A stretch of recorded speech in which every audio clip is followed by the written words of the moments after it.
부산 지역 시민사회가 대한항공과 아시아나항공의 합병이 임박한 상황이라며 에어부산 분리 매각을 위한 대통령의 결단을 촉구하고 나섰습니다. 박형준 부산시장이 아이 키우고 교육하기 좋은 도시를 만들기 위한 시와 교육청의 긴밀한 협력을 강조했습니다. 부산 교육혁신허브 구축, 15분 교육생활권 조성 등 구체적인 방안도 제시했습니다. 101층 높이의 LCT를 방화복을 입고 오르는 소방관들의 계단 오르기 대회가 열렸습니다. 단순히 경쟁과 순위를 넘어 소방관들의 체력과 정신력을 보여준 현장을 영상으로 담았습니다.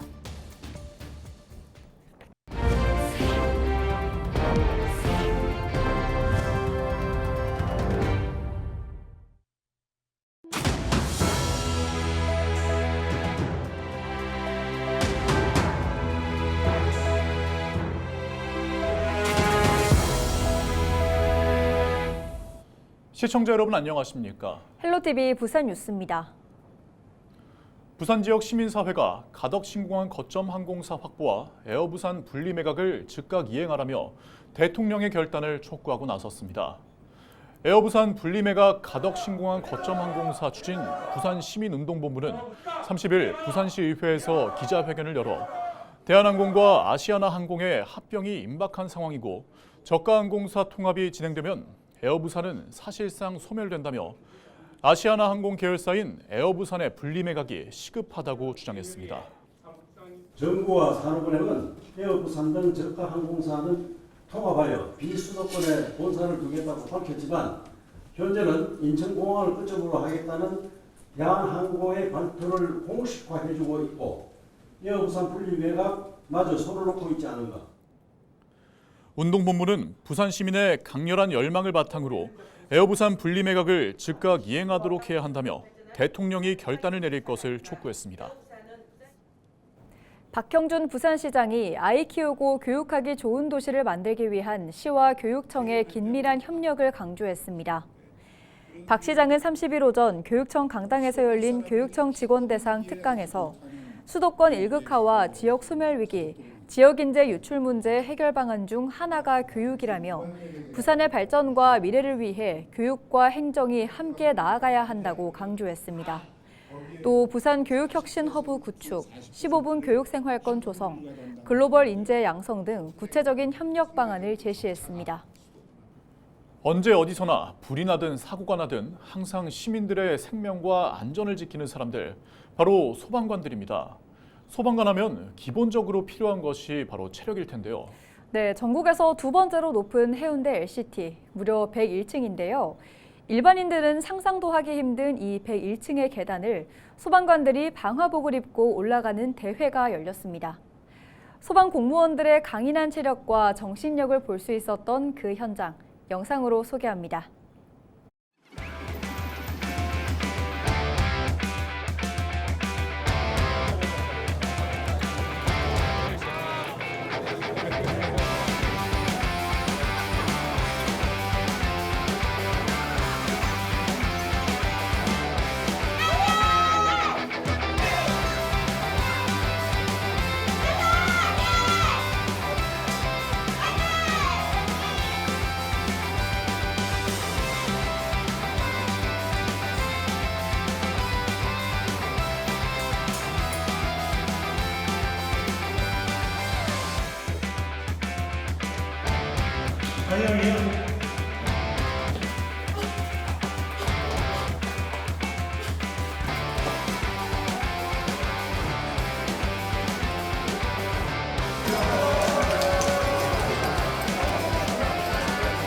소방관 하면 다른 덕목도 많이 필요한데 기초적인 체력이 가장 중요하다고 생각을 합니다.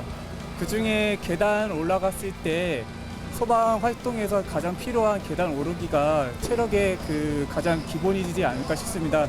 그래서 소방관 체력은 계단 오르기다라는 생각으로 이 대회를 참가하게 됐습니다.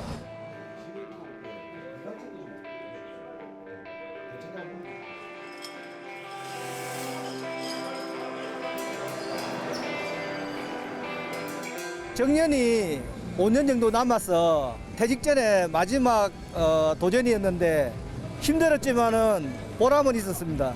근데 정말 힘들었습니다. 50층에서 주택 넘어갈 때 체력의 한계를 느꼈지만은 어차피 반을 지났으니까 완주하자는 목표로 계속 올랐는데 다행히 무사히 정상까지 올라왔습니다.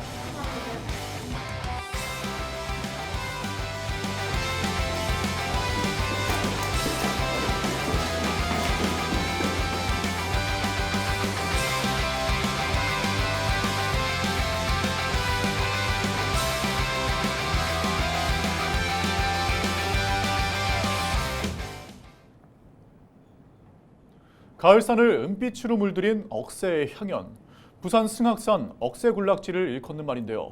바다와 함께 억새 풍경을 즐길 수 있어 부산에서 가을 최고의 명소로 손꼽히고 있습니다.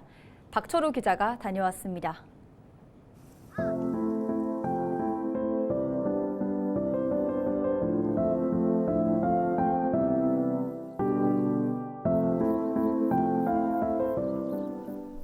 부산 승악산 억새군락지입니다. 산 정상이 은빛으로 물들었습니다.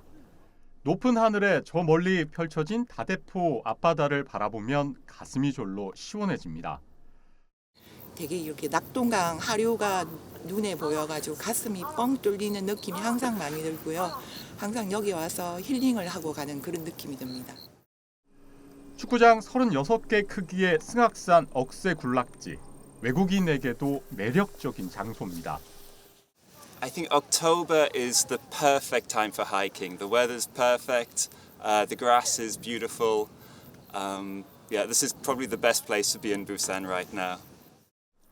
바람에 일렁이는 억새를 따라 정상으로 향하는 사람들.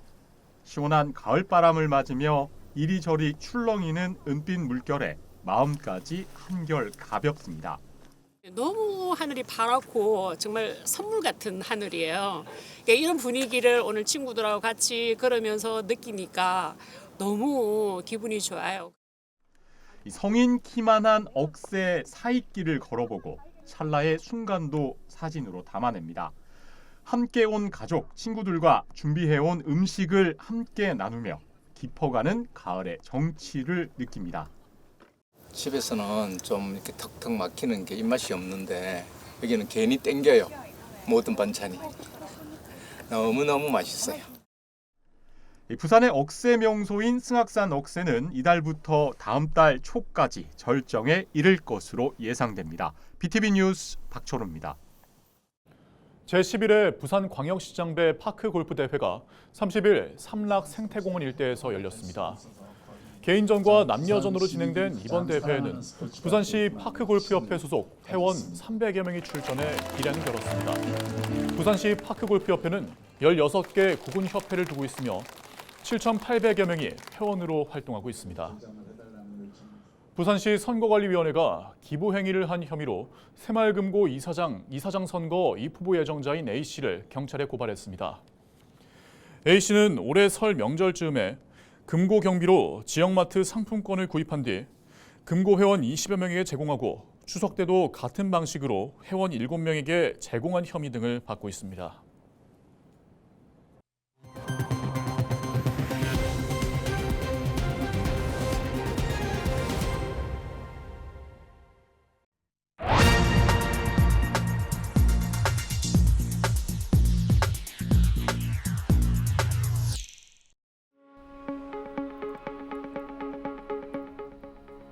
한강의 노벨문학상 수상 소식에 많은 분들이 기뻐하셨죠. 문화강국 한국의 이미지를 전 세계에 각인시켜주는 쾌거가 아닐 수 없습니다. K-팝과 한국 영화, 드라마의 열풍은 전 세계 곳곳에서 불고 있는데요. 도대체 한국 대중문화에 세계인들이 열광하는 요인은 무엇일까요? 영화와 드라마를 보자면 우선 탄탄한 스토리와 예측 불허의 반전, 등장인물들의 개성 있는 캐릭터, 사회적 이슈를 다룬 소재가 많다는 점을 꼽을 수 있겠죠. 그리고 뛰어난 연출력과 영상미의 음악까지 높은 수준의 제작 역량도 빼놓을 수 없을 겁니다. 여기에 인터넷의 발달로 글로벌 OTT 플랫폼이 등장하면서 경쟁력 있는 우리 작품들이 전 세계 시청자들을 직접 만날 수 있는 길이 생긴 것도 큰 역할을 한 것으로 평가받습니다. 그런데 최근 제가 만난 한 외국 출신 귀화인은 색다른 시각으로 해석했습니다. 한국 드라마와 영화에는 따뜻함과 이타적인 면이 있다는 겁니다. 튀르키예 출신의 알파고 시나시 씨의 이야기인데요. 한국 사회에 아직 딱딱해지지 않은 이타적인 따뜻함이 인간의 본성을 자극하고 사랑하게 만든다는 겁니다. 제가 만난 한 일본인은 한국인 특유의 정을 꼽았습니다. 가족 간의 정, 친구 간의 정, 동료 간의 정. 이런 정 문화가 한국 작품에 고스란히 녹아있는 것 같다고 말이죠. 점차 메말라가는 현대 사회에서 우리가 가진 정과 따뜻함, 그리고 남을 배려하고 나를 희생하는 이타 정신, 이것이 우리 문화가 전 세계 사람들로부터 사랑받는 원동력이라고 하니 이를 더 가꾸고 지켜나가야겠다는 생각을 해봅니다. 추운 계절이 다가옵니다. 주변의 어려운 이웃을 돕는 손길이 절실한 계절이기도 합니다. 데스크의 눈이었습니다. 초고층 아파트가 밀집한 해운대 마린시티 내 대형마트가 있던 자리에 51층 규모의 초고층 업무시설 건립이 추진되는 가운데 지역 주민들과 인근 학교 학부모들이 공사 백지화를 요구하고 나섰습니다. 인근 아파트 주민들과 해원초등학교 학부모들은 30일 부산시의회에서 기자회견을 열고 초고층 건물이 들어서면 일조권과 조망권이 사라지고 이 일대 교통량이 크게 늘어 안전 문제가 교통난이 발생할 것이 뻔하다고 주장했습니다. 또 곳곳에서 싱크홀 피해가 발생하고 있는 상황에 주민 생명을 담보로 공사를 해서는 안 된다며 공사 중단을 위한 무기한 투쟁을 할 것이라고 강조했습니다. 이미 고층 건물이 들어서 있고 삶의 터전을 이루며 살아가고 있는 우리 주민들에게 이 초대형 공사의 의미는 그저 난개발일 뿐입니다. 우리 주민들이 형편과 편의성을 고려하지 않은 지하 8층, 지상 51층 규모의 건물은 난개발에 불과하며 부산시가 보건복지부가 평가하는 2023년 노숙인 등 정책 추진 실적 우수 지자체에 선정돼 장관 표창을 받습니다. 보건복지부는 해마다 전국 광역지자체를 대상으로 노숙 예방 등을 위한 거리 현장 지원과 건강권 보장을 위한 의료 지원 등 5개 주요 평가표를 바탕으로 노숙인 등의 복지와 자립 지원에 대한 정책 추진 실적을 평가하고 있습니다. 부산시는 지난해 실적을 대상으로 한 올해 평가에서 상위 우수지자체 2곳 중 1곳으로 선정됐습니다. 시는 올 겨울에도 노숙인들의 안전을 위해 유관기관과 협력하고 관련 시설과 연계해 응급잠자리를 제공할 계획입니다. 경남 지역 민간정원 7곳이 산림청이 주관한 대한민국 아름다운 민간정원 30선에 선정됐습니다. 이번에 선정된 정원은 통영 물빛소리 정원과 해솔찬 정원, 동백 커피식물원, 김해 카사벨라 정원, 고성 그레이스 정원, 남해 서미 정원과 함양 하미양 정원입니다. 민간 정원은 일정 규모를 갖춘 법인 단체 개인이 조성한 정원으로 도내에는 39곳이 등록돼 운영되고 있으며 연간 80만 명이 찾는 지역 관광 명소가 되고 있습니다. 창원FC가 다음 달 2일 창원 종합운동장에서 화성FC와 올 시즌 마지막 홈 경기를 치릅니다. 현재 4위를 기록하고 있는 창원FC가 이번 경기에서 이기면 최종 라운드 결과에 따라 리그 4위를 확정지을 수 있습니다. 마지막 홈 경기에서는 추첨을 통해 시민들에게 식사권과 쌀 등 다양한 경품을 제공하고 경기 종료 후 감독, 선수단과 소통의 시간이 마련될 예정입니다. 창원시의회가 저출산 위기 극복을 위해 창원시 출산의 날 기념에 관한 조례안을 발의했습니다. 조례안에는 세계 부부의 날 위원회가 지정한 7월 3일을 출산의 날로 정하고 기념행사 추진을 위한 법인 단체 등을 지원하는 내용이 담겼습니다. 출산의 날 조례안은 다음 달 1일 제138회 임시회에서 최종 의결될 예정입니다. 창원 서부경찰서가 수확기를 맞아 단감 등 농산물 절도가 늘어날 것으로 보고 절도 예방 활동에 나섭니다. 경찰은 CCTV 등 방범시설 확충과 도난 방지 경고 현수막 설치 등을 추진하고 도경 기동순찰대와 드론 순찰팀 등을 지원받아 취약지 순찰을 강화할 예정입니다. 또 마을별 홍보방송과 자율방범대 등 협력단체의 순찰 활성화를 지원할 계획입니다. 이상으로 뉴스를 마칩니다. 함께해 주신 여러분 고맙습니다.